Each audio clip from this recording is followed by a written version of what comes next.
الحمد یا اللہ الصلاۃ والسلام علیک یا رسول اللہ اما بعد۔ سلسلہ تذکرہ اسلاف کا اس مبارک سلسلے میں ہم اپنے اسلاف کا ذکر خیر، ان کے یوم ولادت اور عرس کی تاریخوں پر کرنے کی سعادتیں حاصل کرتے ہیں۔ آج جس عظیم الشان شخصیت کا ہم ذکر خیر کرنے جا رہے ہیں وہ ہیں قائد ملت اسلامیہ مولانا شاہ احمد نورانی صدیقی رحمۃ اللہ علیہ کے تایا ابا خطیب العلماء مولانا نذیر احمد خجندی رحمۃ اللہ علیہ۔ آج آپ کا ذکر خیر ہم اس مناسبت سے کرنے جا رہے ہیں کہ 6 شعبان المعظم 1368 ہجری کو حضرت کا وصال ہوا تھا۔ آپ کے وصال کی تاریخ پر آپ کی بارگاہ میں خراج عقیدت پیش کرتے ہوئے یہ بیان ہم اپنے ناظرین تک پہنچانے کی سعادتیں حاصل کر رہے ہیں۔ عرض ہے کہ اول تاخیر بیان کو سماعت کریں اور دعاؤں سے نوازیں اور دیگر لوگوں تک بھی اس بیان کو بھیج کر کے انہیں بھی اللہ والوں کا ذکر خیر سننے کا موقع عنایت فرمائیں۔ آپ کے نام و نسب اور اسم گرامی کے تعلق سے لکھا ہے کہ مولانا نذیر احمد خجندی آپ کا نام، لقب خطیب العلماء۔ آپ کے آبا و اجداد میں سے کچھ بزرگ سمرقند ترکستان کے علاقے خجند کے رہنے والے تھے۔ اسی مناسبت کی وجہ سے مولانا نے اسی نسبت کو پسند فرمایا۔ جی ہاں، سلسلہ نسب کچھ اس طرح ہے۔ مولانا نذیر احمد خجندی بن شاہ محمد عبد الحکیم بن شیخ پیر بخش بن شیخ غلام احمد بن مولانا محمد باقر بن مولانا محمد عاقل بن مولانا محمد شاکر، ایک لمبا نسب نامہ الحمدللہ آپ کے سیرت نگار نے جب تذکرہ خجندی ہوا نامی کتاب میں لکھا ہے۔ آپ کا سلسلہ نسب 37ویں پشت میں امیر المومنین خلیفہ اول حضرت سیدنا صدیق اکبر رضی اللہ تعالی عنہ تک پہنچتا ہے۔ آپ کے آبا و اجداد میں سے کچھ لوگ مدینہ منورہ سے تبلیغ دین کے سلسلے میں ریاست فرغانہ کے شہر خجند پہنچے اور وہاں سے قاضی صوفی حمید الدین صدیقی علیہ رحمہ کو بابر بادشاہ کے ہمراہ جہاد فی سبیل اللہ کے لیے ہندوستان تشریف لائے اور قصبہ لاوڑ ضلع میرٹھ میں سکونت اختیار کی، جہاں اس خاندان کی 8 پشتیں گزری۔ حضرت صوفی صاحب ظہیر الدین محمد بابر بادشاہ کی طرف سے اعلیٰ مناصب پر فائز تھے۔ خطیب العلماء مولانا نذیر احمد خجندی مبلغ اعظم خلیفہ اعلی حضرت سفیر اسلام حضرت علامہ شاہ عبد العلیم صدیقی کے برادر اکبر اور قائد ملت اسلامیہ، قائد انقلاب، موصل اہل سنت، مبلغ اسلام حضرت علامہ مولانا امام شاہ احمد نورانی صدیقی علیہ رحمہ کے تایا ابا ہیں۔ آپ کی تاریخ ولادت کے تعلق سے لکھا ہے کہ آپ کی ولادت باسعادت بروز بدھ بوقت صبح صادق 13 ربیع الثانی 1305 ہجری مطابق 28 دسمبر 1887 عیسوی کو میرٹھ میں ہوئی۔ تحصیل علم کے تعلق سے لکھا ہے کہ آپ کی تعلیم و تربیت ایک علمی و روحانی ماحول میں ہوئی۔ آپ کے والد گرامی اور چچا ایک جید عالم دین تھے۔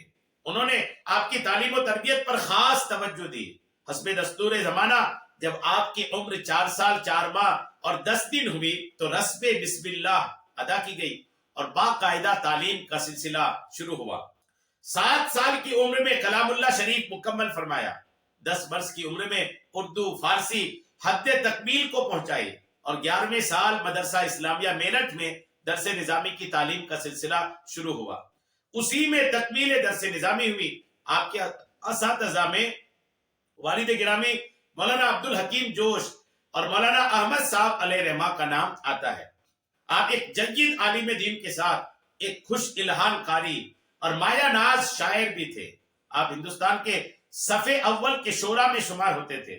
آپ کو عربی، فارسی اور اردو ادب پر مہارت تامہ حاصل تھی اور تینوں زبانوں میں مشق سخن فرماتے تھے۔ اس کے علاوہ آپ ایک ماہر طبیب بھی تھے۔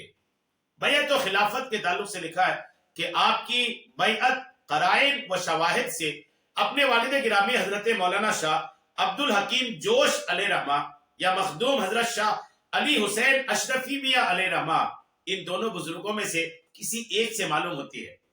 اور خلافت کے متعلق آپ کو جناب ندیم احمد ندیم نورانی صاحب نے بتایا کہ حیات مخدوم الاولیاء میں ہے کہ مولانا نذیر احمد خجندی کو شبیہ غوث العظم حضرت شاہ علی حسین اشرفی میاں علیہ رحمہ سے خلافت حاصل تھی۔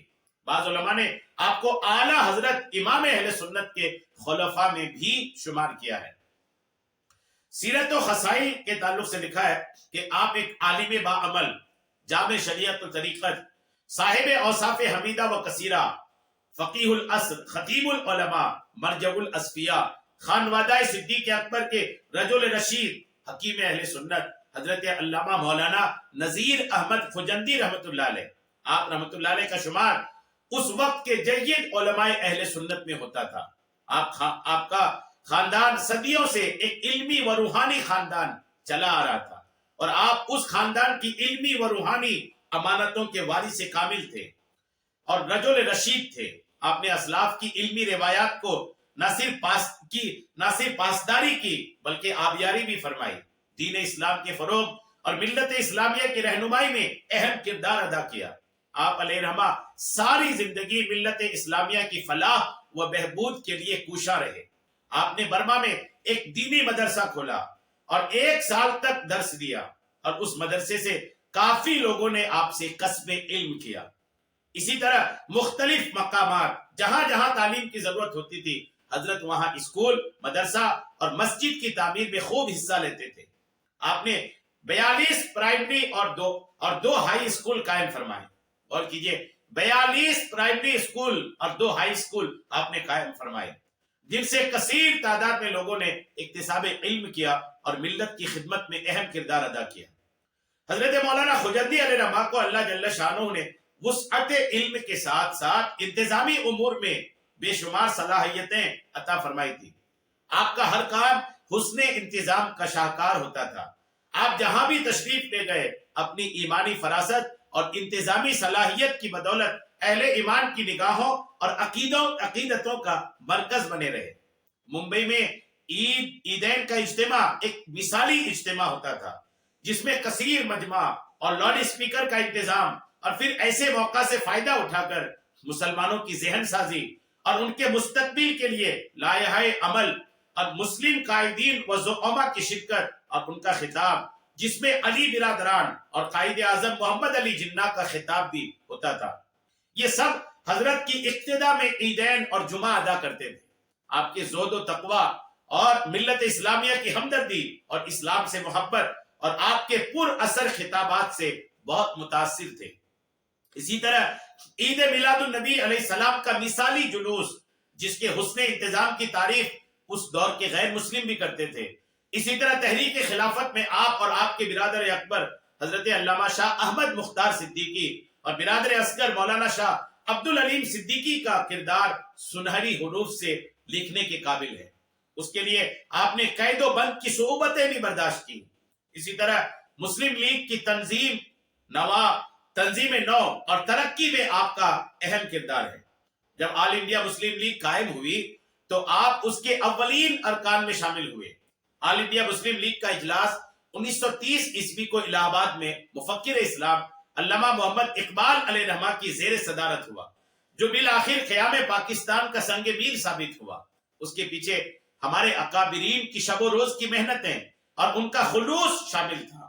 اس کے بعد جمعیت العلماء قائم ہوئی تو اس میں بڑے بڑے زعماء ملت شریک ہوئے۔ اس کی صدارت و قیادت کے لیے بالاتفاق حضرت علامہ خجندی ہی کی ذات گرامی الحمدللہ منتخب ہوئی۔ مولانا نذیر احمد خجندی علیہ رحمہ کی جہاں تعلیمی، قومی، ملی، سیاسی خدمات باعث افتخار ہیں، وہیں آپ کی قلمی نگارشات لائق کے سب تحسین ہیں۔ صحافت میں آپ کی بڑی خدمات ہیں۔ آپ نے اس میں مذہبی اور قومی مضامین لکھے، جس میں تحریک خلافت، تحریک پاکستان کی علمی و ادبی حلقوں میں راہ ہموار ہوئی۔ اسی طرح شعار اہل سنت کا بھرپور آپ نے دفاع کیا اور ایام کی مناسبت سے مفید مضامین تحریر فرمائے۔ اسی طرح اللہ جل شانہ نے آپ کو عربی، فارسی اور اردو میں نظم اور نثر دونوں میں مہارت عطا فرمائی تھی۔ آپ کا شمار اس وقت کے صفحے اول کے شعراء میں ہوتا تھا۔ آپ ذوق لطیف کے مالک تھے۔ اس کے لیے بڑے مشاعروں کا اہتمام فرماتے تھے، جس میں ملک بھر سے شعراء مشق سخن فرماتے تھے۔ بانی پاکستان قائد اعظم محمد علی جناح سے حضرت مولانا خجندی کے بڑے گہرے مراسم اور تعلقات تھے۔ قائد اعظم ممبئی میں آپ کے پیچھے عیدین اور جمعہ کی نماز ادا کرتے تھے اور عید کے موقع پر آپ کی خدمت میں ایک قیمتی شال پیش کرتے تھے کہ ہمیں پاکستان کے 3 دن بعد بھی بانی پاکستان نے پہلی نماز عید امام اہل سنت مولانا شاہ عبد العلیم صدیقی کی اقتداء میں ادا فرمائی تھی۔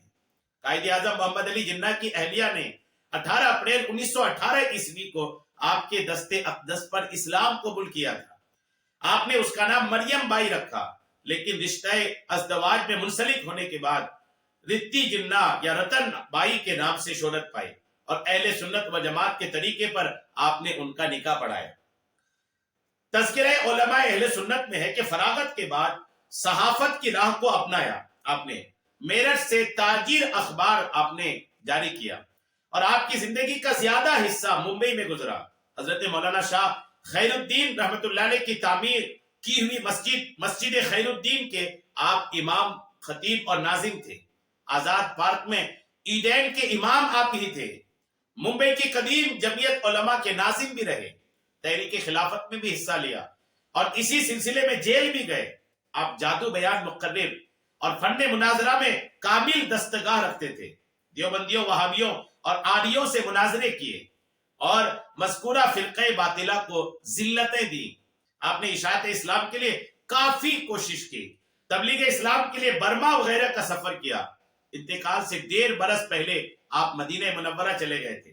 بڑے ذوق و شوق سے 5 وقتہ نماز مسجد نبوی میں ادا کرتے تھے اور صلاۃ و سلام کا نذرانہ عقیدت بارگاہ رسالت میں پیش کرتے تھے۔ آپ کا وصال محقق مولانا ندیم احمد ندیم نورانی زیدہ مجدہ و علمہ کے تحقیق کے مطابق 6 شعبان المعظم 1368 ہجری مطابق جون 1949 میں کو مدینہ المنورہ میں ہوا اور جنت البقیع میں ام المومنین سیدہ عائشہ صدیقہ رضی اللہ تعالی عنہا کے قدموں میں آسودہ خاک ہوئے۔ غور کیجئے کیا عظیم الشان شخصیت ہے اور کیسی جگہ الحمدللہ ان کو وفات کے بعد دفن کے لیے میسر ہوئی۔ ممبئی میں آپ کے خدمات خاص طور پر ہیں۔ جی ہاں، ممبئی میں آپ نے اپنی زندگی کا ایک لمبا وقت گزارا۔ اہل ممبئی کے لیے کئی سارے ناقابل فراموش آپ کے خدمات ہیں۔ آزاد پارک ممبئی میں عیدین کی امامت، جی ہاں، مولانا نذیر احمد خجندی عیدین کی نماز ممبئی کے آزاد پارک میں، جسے آزاد میدان، سپلین میدان اور سپلین پارک بھی کہا جاتا ہے، وہاں پڑھایا کرتے تھے۔ جی ہاں، چنانچہ امداد صابری صاحب فرماتے ہیں کہ جب تک آپ یعنی مولانا نذیر احمد خجندی ممبئی میں رہے، عید و بقرعید کی نماز آزاد پارک میں آپ الحمدللہ پڑھاتے رہے۔ ضیاء الدین احمد برنی BA لکھتے ہیں کہ مولانا خجندی کی 1-2 خدمات ایسی ہیں جنہیں بمبئی والے کبھی فراموش نہیں کر سکتے۔ انہوں نے محمد زکریا منہیار اور حکیم ابو یوسف اصفہانی کے ساتھ مل کر آزاد میدان بمبئی میں عیدین کی نماز کا ڈول یعنی بنیاد ڈالا اور سر غلام حسین سے جو ان دنوں محکمہ رفاع عامہ کے وزیر تھے، آزاد میدان کے ایک حصے میں نماز باجماعت ادا کرنے کی اجازت حاصل کر لی۔ اس وقت سے وہاں عیدین کی نمازیں الحمدللہ بڑی شان سے ادا ہوتی ہیں۔ اور ان کی دوسری خدمت یہ تھی کہ وہ شہر بمبئی کے تمام مسلم اداروں کی طرف سے عید میلاد کی تقریب نہایت شاندار طریقے سے کاؤس جی جہانگیر ہال میں الحمدللہ مناتے تھے۔ ان جلسوں میں سب مذاہب کے لیڈروں کو شرکت کی دعوت دی جاتی تھی۔ جی ہاں، آپ مسز نائیڈو، سردار تیجا سنگھ اور پارسی موبت اس پلیٹ فارم سے 1 سے زائد مرتبہ تقریریں کر چکے ہیں۔ محمد علی جناح، نواب بہادر یار جنگ، مولانا شوکت علی اور دوسرے مسلم اکابر بھی ان موقعوں پر پبلک سے خطاب کر چکے ہیں۔ آزاد پارک میں عید الاضحیٰ 1355 ہجری کا ایک نظارہ سنیے۔